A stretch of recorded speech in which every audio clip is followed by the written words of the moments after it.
ამ ვიდეოში მინდა შევეხო ორ თემას. პირველი თემა ეს არის თიმოლი, რომელიც წინა ვიდეოს გაგრძელებაა და ამ ვიდეოში მოკლედ ვისაუბრებ და დავასრულებ ამ თემაზე საუბარს. ხოლო მეორე თემა ეს არის თუ რატომ ხდება ფუტკრების სიკვდილიანობა ჩვენს სკეპში იანვარ-თებერვლის თვეში და რა არის ამის მიზეზი. მე ჩემს ვიდეოებში ვსაუბრობ როგორც ჩემი პრაქტიკული, ასევე თეორიული ცოდნიდან გამომდინარე და განმარტავ იმ თემებს, რაც მე ამ წლების განმავლობაში გამოვიარე და შევისწავლე. ჩემს წინა ვიდეოში თეორიულად აღვნიშნე, რომ იანვრის თვეში შესაძლებელია სკეპში გაჩენილიყო ბარტყი, დედას დაეწყო კვერცხმდებლობა. რამოდენიმე დღის წინ ამ ინდმა საშუალება მომცა გამიხსნა ჩემი სკები და დამეთვალიერებინა შიგნით არსებული მდგომარეობა.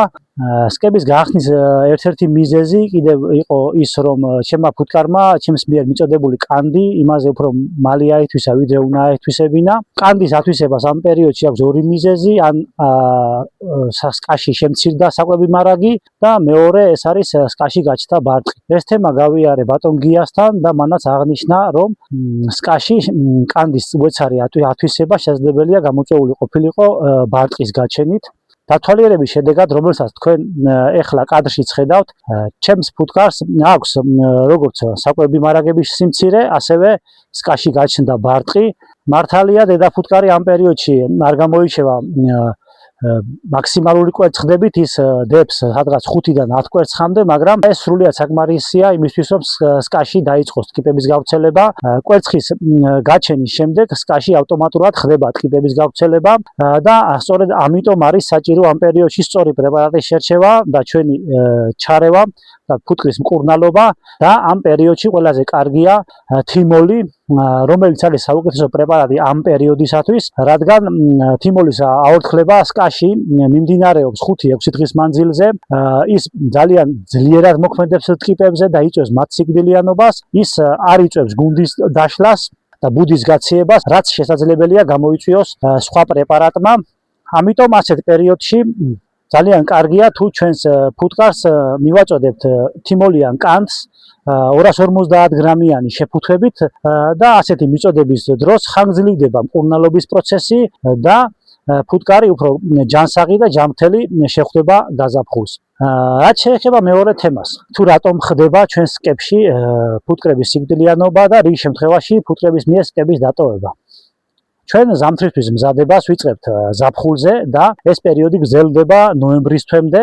მქონია პრაქტიკაში ისიც, რომ ნოემბრის თვეც იყო საკმარისად თბილი ხარაგაულის რაიონში და დაზამთრების პერიოდმა უბრალოდ გადაიწია და გახანგრძლივდა.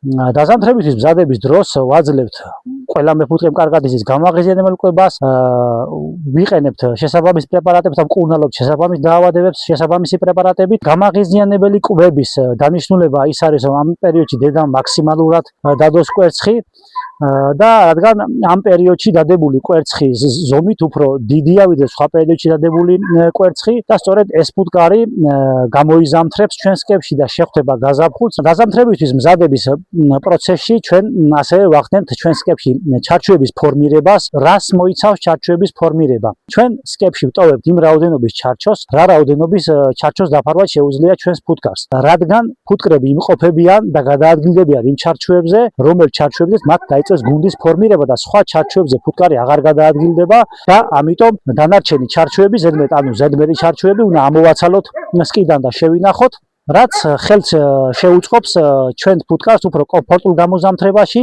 როდის იწყება შიმშილობის პერიოდი ჩვენ სკეპში და ეს ძალიან ხშირად გამორჩება თხოვნოვან ფუტკრებს. მე ახლა ვიზუალურად გაჩვენებ თუ როგორ იზამთრებს ფუტკარი ჩარჩოზე. ჩვენი ფუტკარი გუნდს ქმნის ჩარჩოზე და განსაკუთრებით ის იმყოფება ჩარჩოს წინა მხარეს, ანუ საფრენის მხარეს. ჩემი დაკვირვებითაც და პრაქტიკული გამოცდილებითაც ხშირად შემხვედრია ესეთი ფაქტი, რომ ის ფუტკარი ზის ჩარჩოს ნახევარზე, განსაკუთრებით წინა მხარეს, საფრენის მხარეს და ის მოძრაობს ჩარჩოზე ქვემოდან ზემოთ. ეს ყველა მეფუტკრემ კარგად იცის. მათი გადაადგილების პროცესი არის ძალიან ნელი, განსაკუთრებით ზამთარში. ჯანმრთელი ფუტკრის ოჯახი გადაადგილდება 2.7 მმ-ით ჩარჩოზე, საშუალო დონის ოჯახი გადაადგილდება 3 მმ-ით ჩარჩოზე. ამ გადაადგილების დროს ის ინარჩუნებს იმ ტემპერატურას, რა ტემპერატურაც მათ სჭირდება საკვების მისაღებად და გადაბეჭდილი უჯრების გასახსნელად. ეს არის 12-12.5 გრადუსი ტემპერატურა.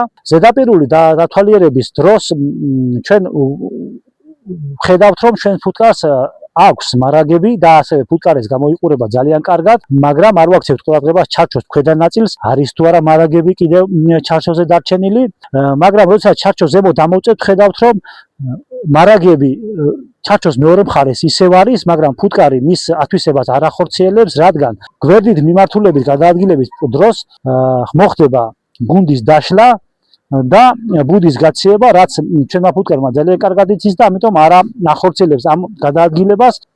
ეს გადაადგილება შესაძლებელია მოხდეს უკიდურეს შემთხვევაში და ამ გადაადგილებისთვის მას ხელი უნდა შეუწყოს ასევე გარემო პირობებმა და ტემპერატურამ. საკვების ამოწურვის შემდეგ სკაში იწყება შიმშილი და ეს პერიოდია, სადღაც იანვრის შუა რიცხვები. სწორედ ამ დროს არის საჭირო ჩვენი ჩარევა. უნდა მივაწოდოთ დამატებითი საკვები ჩვენს ფუტკარს. დამატებით საკვებად შესაძლებელია გამოყენებული იქნეს როგორც თაფლიანი ჩარჩოები, თუ მოგვეპოვება და ასევე დამატებით საკვებად შესაძლებელია გამოყენებული იქნეს ასევე კანდი. მე ჩემს საფუტკრეში ამ დროს ვიქცევი შემდეგნაირად, უბრალოდ ფერთხავ ფუტკარს ჩარჩოდან და ვახორციელებ მის შემოbrunებას და ამ დროს ჩემს ფუტკარს ავტომატურად უჩნდება საკვები მარაგი სკაში და ის აგრძელებს გამოზამთრებას, რაც მისთვის ძალიან კარგი და კომფორტულია. რაც შეეხება ფუტკრების ოჯახების გასვლას სკიდან, ეს გამოწვეულია რამდენიმე ფაქტორით. ერთ-ერთი ფაქტორი კი შესაძლებელია იყოს დატკიპიანება, რაც ვიდეოს დასაწყისში აღვნიშნე, რომ ჩვენ სკებში იანვრის თვეში შესაძლებელია გაჩნდეს ბარტყი და ბარტყის გაჩენა ავტომატურად იწვევს კიპების გამრავლებას და თუ ჩვენ ამ პერიოდში არ მივაქცევთ ყურადღებას, არ ვუმკურნალებთ შესაბამისი პრეპარატით, მოხდება მასიური დატკიპიანება, რაც ისედაც ზამთრის მდგომარეობაში მყოფ ფუტკარს კიდევ უფრო მეტად აწუხებს, კიდევ უფრო მეტ დისკომფორტს უქმნის და ის ცდილობს გათავისუფლდეს ამ დისკომფორტისგან და თუ ამ მინდმა საშუალება მისცა, ის აუცილებლად დატოვებს სკას, რაც არაერთი შემთხვევა მქონია სკების დატოვებაში ასევე ხელი შესაძლებელია შეუწყოს შიმშილობის პროცესმა, თუ ჩვენ მას არ მივეხმარებით დამატებითი კვებით. ამ ორმა ფაქტორმა შესაძლებელია ძალიან დიდი გავლენა იქონიოს ჩვენ ფუტკარზე და ამიტომ ძალიან ყურადღება მისაქცევია ჩვენი ფუტკარი განსაკუთრებით იანვრის ნახევრის შემდეგ. ეს რამოდენიმე ფაქტი მინდოდა განმემარტა დღევანდელ ჩემს ვიდეოში. იმედია მნიშვნელოვანი ინფორმაცია მოგაწოდეთ. ეს ინფორმაციები ძირითადად კიდევ ერთხელ განმეორდები და ვიტყვი, რომ ჩემი როგორც პრაქტიკული, ასევე თეორიული ცოდნა გამომდინარე მომაქვს თქვენამდე და ასევე ბატონი გიას მიერ მოწოდებული ინფორმაციებზე დაყრდნობით. მადლობა, რომ დოდამითმეთ. ძალიან საინტერესო იქნება თქვენი კომენტარები, რას ფიქრობთ ამ თემებთან დაკავშირებით, როგორ იქცევით თქვენ საფუტკრეებში, რამდენად სწორად გადმოვეცი ინფორმაცია, გავითვალისწინებ ყველას აზრს აუცილებლად და შევხვდებით შემდეგ ვიდეოში უფრო საინტერესო თემით.